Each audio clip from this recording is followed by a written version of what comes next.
ये कहानी है राजेश और सुमन की। राजेश और सुमन की एक 6 साल की बेटी थी जिसका नाम प्रिया था। सुमन और राजेश अपनी बेटी प्रिया के साथ किराए के एक कच्चे मकान में रहा करते थे। दोनों पति पत्नी मजदूरी करते ताकि उनका घर अच्छे से चल सके। इसलिए राजेश दूसरों के खेतों में खेती किया करता था। वहीं सुमन गांव के ही एक बड़े घर में झाड़ू पोछे का काम किया करती थी। अरे सुमन, खाना बन गया है तो जल्दी चलो, नहीं तो काम पर देर हो जाएगी। वैसे भी मालिक बिना वजह के 4 बातें रोज सुना ही देता है। तुम्हारी मालकिन तो बहुत अच्छी है, तुम्हें समझती है, इसलिए तुम्हें कुछ नहीं कहेगी। हाँ राजेश, आपने बिल्कुल सही कहा। मेरी मालकिन तो वाकई में बहुत अच्छी है। लोग कहते हैं बड़े लोगों का दिल नहीं होता, लेकिन मेरी मालकिन तो बिल्कुल उल्टा है। वो गरीबों को कितना मदद किया करती है, हमारे लिए भी कितना कुछ नहीं किया है। उनका जितना तारीफ करो उतना कम है। थोड़ी ही देर में राजेश भी अपने काम पर चला आता है। इधर सुमन भी अपने काम के लिए निकल पड़ती है।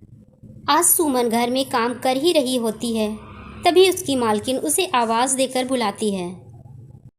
सुमन, तुझे पता है ना, मेरी बेटी नीलम शहर में पढ़ाई कर रही थी।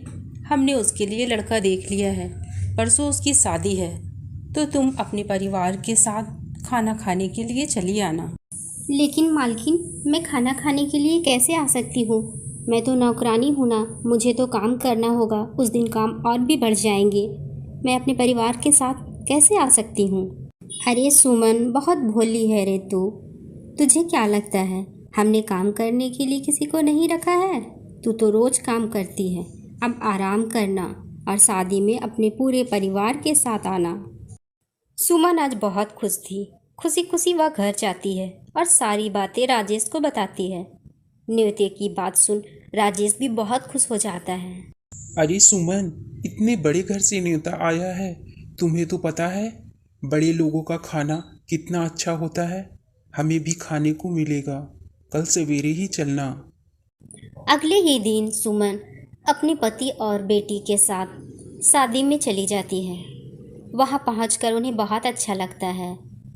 पूरा होटल सजा था, एक से एक खाने की सामान थी। लेकिन सुमन और उसके परिवार को पालक पनीर बहुत पसंद था।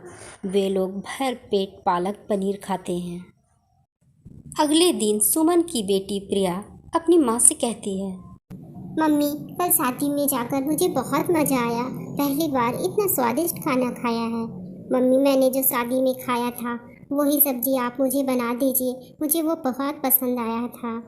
अरे बेटा, वो पालक पनीर की बात कर रही हो। वाकई में बहुत स्वादिष्ट बना था। हम सब ने पेट भर कर तो खाया था, तुम्हें फिर से खाना है? कोई बात नहीं बेटा, मैं तुम्हारे लिए वो ही सब्जी बना दूंगी। सुमन अपनी बेटी प्रिया को कह तो देती है कि वह सब्जी बना देगी, लेकिन उसे समझ नहीं आ रहा था वह पनीर कहाँ से लाए। उसके पास इतने पैसे नहीं थे। मेरे पास तो इतने पैसे भी नहीं हैं कि पनीर लाकर अपनी बेटी को खिला सकूं, लेकिन उससे वादा किया है कि आज उसे पनीर की सब्जी खिलाऊंगी। एक काम करती हूँ, आटे का पनीर बना देती हूँ और उसे खिला देती हूँ, उसे नहीं पता चलेगा। सुमन ऐसा ही करती है। वह आटे की पनीर बनाकर पालक में मिलाकर अपनी बेटी को खिला देती है। खा लो बेटी खाना, मैंने तुम्हारे लिए पनीर की सब्जी बनाई है। तुम्हें पालक पनीर बहुत पसंद है ना?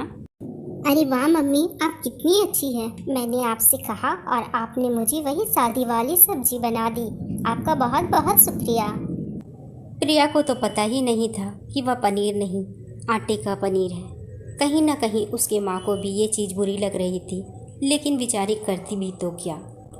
शाम में जैसे ही राजेश घर आता है, उसकी बेटी प्रिया उससे कहती है, पापा, आपको पता है आज मम्मी ने क्या बनाया है? आज मम्मी ने मेरे लिए पनीर की सब्जी बनाई थी।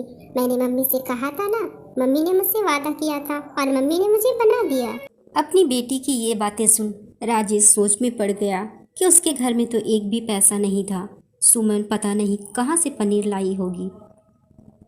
राजेश अंदर आकर सुमन से पूछता है, अरे सुमन, ये प्रिया क्या कह रही थी कि तुमने पनीर की सब्जी बनाई है? पालक तो हमारे पास थे, लेकिन पनीर तुमने कहाँ से लाया? हमारे पास तो इतने पैसे भी नहीं थे कि तुम पनीर लाकर बना सको। फिर तुमने पनीर बनाकर कहाँ से खिला दिया प्रिया को? अपनी पति की बातें सुन सुमन की आंखें भर आती हैं और वो उसे सारी बातें बताती है कि प्रिया बहुत जिद कर रही थी, इसलिए उसने आटे का पनीर बनाकर उसे खिला दिया। अरे सुमन, कोई बात नहीं, बेटी सुबह जिद कर रही थी, इसलिए मैं पनीर लेकर आया हूँ। थैले से पनीर निकाल कर बना दो। सुमन सभी के लिए पालक पनीर की सब्जी और रोटी बनाती है। सभी मिलकर खाते हैं। तभी प्रिया कहती है, अरे वाह मम्मी, कितनी स्वादिष्ट सब्जी बनी है। ये सब्जी तो सादी वाली सब्जी से भी ज़्यादा स्वादिष्ट बनी है। मुझे तो बहुत अच्छा लगा। अरे हाँ सुमन, प्रिया बिल्कुल सही कह रही है। तुम्हारे हाथों में तो कोई जादू है। तुमने तो सादी वाली सब्जी से भी अच्छी पालक पनीर बनाई है। इसीलिए सुमन, मैं सोच रहा था ये खेती बाड़ी करके हमारा कुछ नहीं होगा। मैं सोच रहा हूँ थोड़ा कर्ज लेकर एक ढाबा खोल लेता हूँ। वैसे भी तुम्हारे हाथों में जादू है। सुमन को खाना बनाने का बहुत शौक था। राजेश की बात सुन वह खुश हो जाती और अगले ही दिन दोनों पति पत्नी ब्याज पर कुछ पैसे लेकर एक ढाबा किराए पर ले लेते हैं। इधर सुमन बहुत ही अच्छे अच्छे स्वादिष्ट पकवान बनाया करती और राजेश सभी ग्राहकों को खिलाया करता। जो भी ग्राहक एक बार खाकर जाता, दूसरी बार जरूर आता। वैसे तो सुमन बहुत ही अच्छे अच्छे स्वादिष्ट व्यंजन बनाती थी, लेकिन लोगों को सबसे ज़्यादा उसके हाथ की पालक पनीर पसंद आया करती थी, जिस कारण से खूब बिक्री हुआ करती थी। दोनों ने कर्ज भी अदा कर दिया, अपने लिए एक अच्छा घर भी बनवा लिया था और उस घर में अब हंसी खुशी से साथ रहा करते थे। देख लिया सुमन तुमने, मैं कहा करता था ना तुम्हारे हाथों में जादू है, जादू। देखो आज वो जादू चल गया लोगों पर। तुम्हारी बनाई हुई हर चीज़ लोगों को बहुत पसंद आती है, तभी तो लोग एक बार खाकर जाते हैं और दूसरी बार भी हमारे पास ही आते हैं। अब सुमन, हमें इसी तरह मन लगाकर काम करना है और अपनी बिटिया को अच्छे स्कूल में भी पढ़ाना है। सुमन और उसका परिवार अपनी इस कामयाबी से बहुत खुश थे। आखिर इस कामयाबी के लिए उन्होंने बहुत मेहनत की थी। धीरे धीरे अपने ढाबे को बढ़ाकर रेस्टोरेंट में बदल देते हैं।